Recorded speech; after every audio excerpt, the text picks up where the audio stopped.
एक आंध्र प्रदेश के प्रोफेसर गोरा थे, गांधी जी के बहुत निकट थे, लेकिन गांधी जी से उतनी ही दूर भी थे, क्योंकि वो निरीश्वरवादी थे और बहुत कट्टर निरीश्वरवादी थे। ईश्वर में बिल्कुल विश्वास नहीं करते और गांधी जी का तो हर काम राम के नाम से ही शुरू होता था। तो ऐसा था कि जब गांधी जी की प्रार्थना शुरू होती थी तो वो उठ करके प्रोफेसर गोरा बाहर चले जाते थे। तो एक ईश्वर में गहरी आस्था रखने वाला व्यक्ति और एक ईश्वर में बिल्कुल आस्था नहीं रखने वाला व्यक्ति, इन दो के बीच का जो संबंध है उसको गांधी जी ने एक दिन उनसे पूछा कि ठीक है, तुम ईश्वर में नहीं मानते हो, इसमें तो मुझको दिक्कत नहीं है, लेकिन तुम सत्य में मानते हो कि नहीं? तो उन्होंने कहा हाँ, मैं सत्य में तो मानता हूँ। तो कहा तो मैं तो कहता हूँ सत्य ही ईश्वर है, तब तो हम दोनों एक ही जगह पे खड़े हैं। इस तरह से उन्होंने प्रोफेसर गोरा को अपने साथ ले लिया और सामाजिक क्षेत्र में कई रूढ़ियों के खिलाफ प्रोफेसर गोरा ने बहुत ज़बरदस्त आंदोलन चलाया। ऐसे विसंगतियों को जो चरित्र में उनसे बहुत अलग पड़ते थे, ऐसे लोगों को पूरे जीवन वो साथ लेकर चलते रहे। गांधी जी से बराबर ये चर्चाएं होती हैं कि गांधी जी धनिक लोगों से पैसे लेते थे अपने आंदोलन को चलाने के लिए।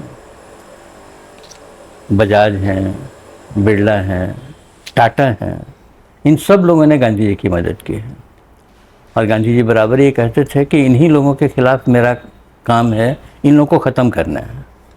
लेकिन इनको कैसे ख़त्म करेंगे? तो उन्होंने कहा नहीं, मैं तुम लोगों को ख़त्म नहीं करना चाहता हूँ, सिर्फ तुम लोगों के विष के दांत तोड़ देना चाहता हूँ।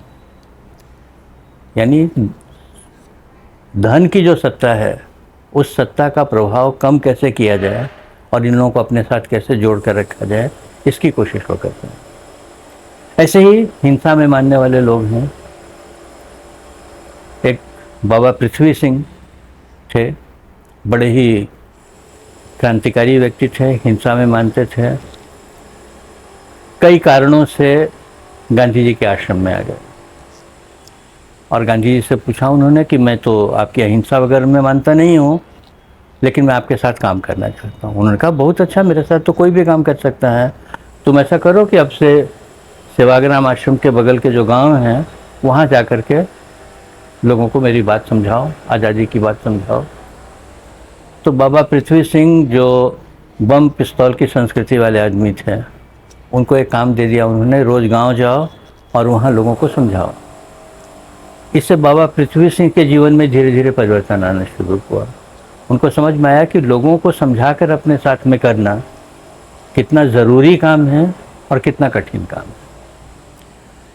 तो ऐसी कई विसंगतियां हैं, ये कहानी लंबी भी हो सकती है। राजनीतिक विसंगतियों की बात अभी मैंने छोड़ दी इसीलिए कि कितने क्षेत्र के कितने तरह के लोगों को उन्होंने अपने साथ जोड़ कर रखा था और आगे बढ़ाया, इसकी एक कहानी हम लोगों को इस तरह से भी समझनी चाहिए।